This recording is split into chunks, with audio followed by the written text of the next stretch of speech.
Okay, stop the presses, hold the phone. Looks like we've got a huge deal on our hands here. Disney has entered into a contractual arrangement with Webtoon.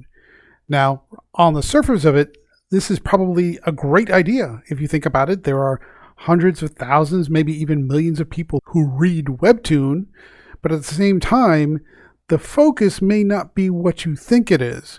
So this could be a good deal, but something tells me maybe there's more to it than meets the eye, and the way it's being described and the way it's being positioned probably is not going to be the big win people are thinking it's going to be. Let's talk about it. All right, so here we are starting off with our article from ICV2. Webtoon and Disney have entered into a big multi-year arrangement here, and they're going to bring Marvel comics, Star Wars comics, Disney comics, things like Mickey Mouse and Donald Duck, and all kinds of properties that they acquired from the 20th Century Studios acquisition, which it would be things like Predator and Alien, what have you, and they're going to bring them to Webtoons. Okay, that sounds great. Let's get a little bit into the details. They're going to bring about 100 comics from Marvel Comics currently, Disney, Star Wars, 20th Century Studios, to a dedicated section of the English language Webtoon app. So they're not expanding into multiple language markets, not Europe or South America or Asia or any of those regions. This is pretty much going to be English language only. The selection will include reformatted comics as well as new ones developed specifically for the vertical scroll format. Now that's key. Remember, everything here is vertically scrolling. But the comics, some of them are older, are not drawn and not written for the vertical format. So there's going to have to be some kind of shenanigans going on to kind of make it fit into that format.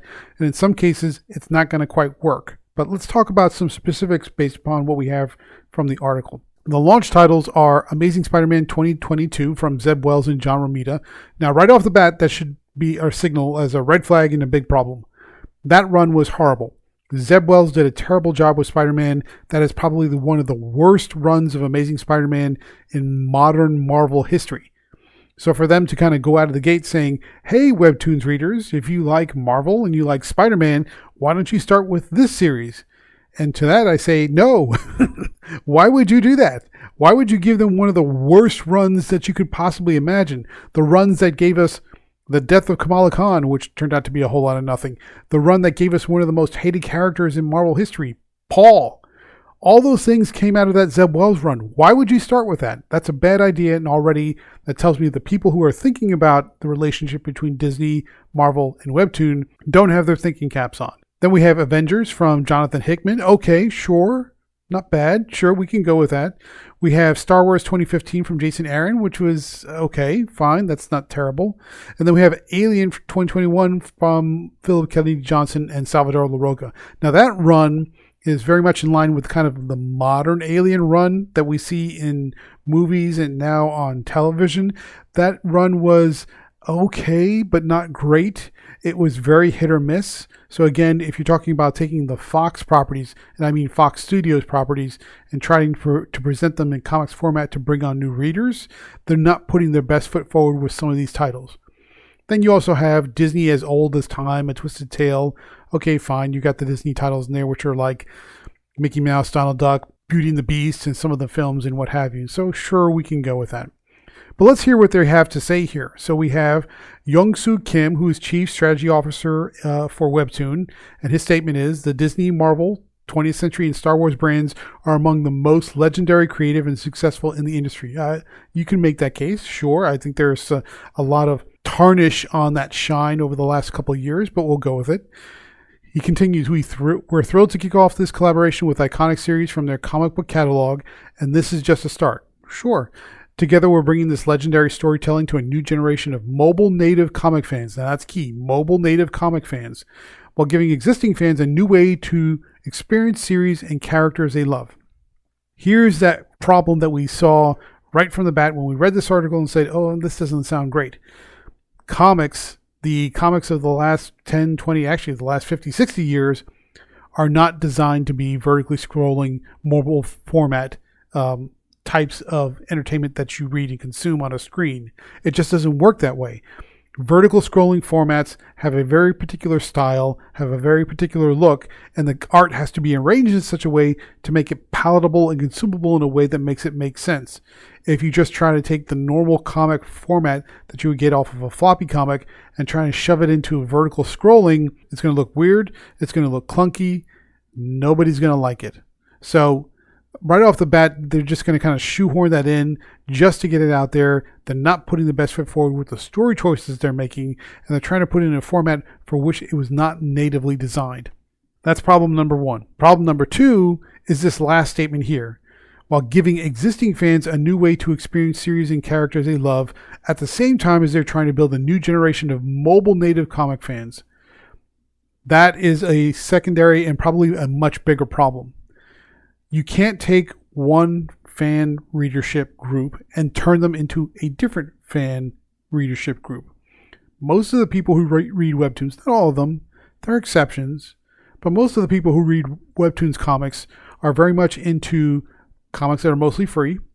They're into comics that do a lot of slice of life type stuff, and comics that are very, I would say, friendly in a kind of a manga type of mentality. Meaning that they're not into big, hard, explosive, bombastic action that you would normally get in action comics, or I don't mean that in a DC sense. I mean that in just a general superhero sense.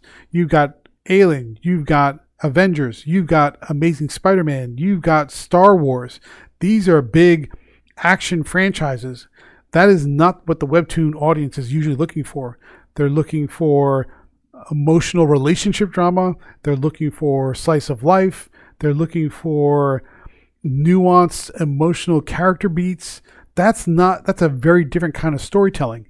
And so the assumption here is that, well, if you take like Amazing Spider-Man as an example and give them to a group of folks that A, like to read their comics for free for the most part, B, are used to vertically scrolling comics that are designed for that format, and C, are looking for content that's very much about relationships, emotional character interactions, and slice of life, you're already trying to give something that's meant for one audience and presenting it to another, assuming they'll grow. And not just assuming they'll grow, but assuming they'll grow and then cross over from one to the other. It just doesn't work that way.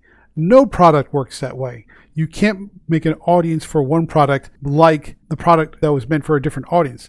It doesn't work that way. And so here we have this kind of mentality of, oh, well, if we give them comics that we like here in this genre with these types of characters, they're going to love it over there. And no, that's not going to work out. So let's take it from the opposite side of the fence. So we've talked about Young-Soo Kim, who is Chief Strategy Officer for Webtoon. Let's talk about what's going on with Disney. We have Daniel Fink, who's the SVP, Head of Digital Innovation, and his statement pretty much mirrors what Webtoon is saying, and it's really off the mark.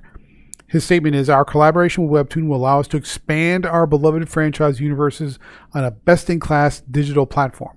Webtoon may be best in class for what they do. They are not best in class for the traditional comic format. But okay, we'll keep going. We look forward to engaging with their dedicated global user base while welcoming future fans to experience a redefined form of Disney storytelling that will have a lasting impact in the digital comic space.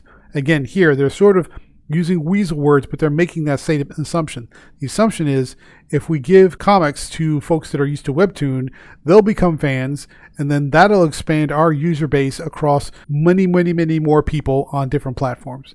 It doesn't work that way. In DC Comics, they did an arrangement with Webtoon. It was called Wayne Family Adventures. It was basically Batman and the Bat family going through their slice of life type of adventures. It worked great. It was very popular. A lot of people liked it.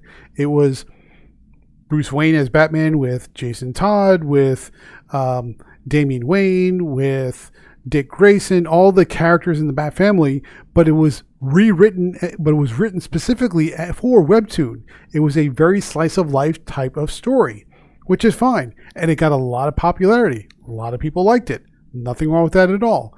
But when you try to translate Wayne Family Adventures over to people who like Batman comics and detective comics and all the different myriad versions of Bat family comics like Nightwing and try to bring that over, nobody bought it.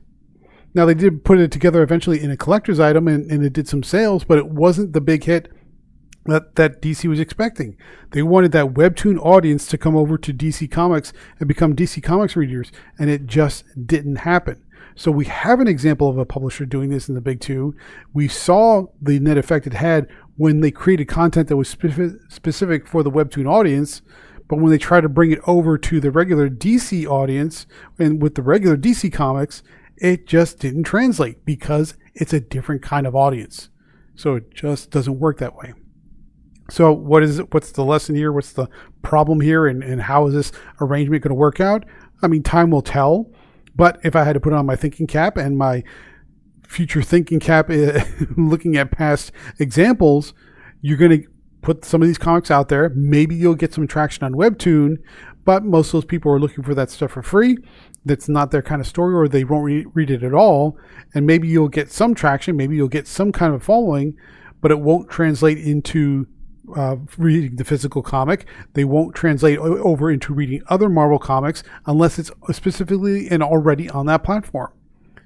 So could it maybe eventually take the place of the Marvel's digital app for reading comics? I doubt it, because you'll have all those back issues, and that's just way too much data and way too much expense to translate into a scrolling mobile format to make that work. And for what? I mean, if people are not going to read it, it's not going to make any sense.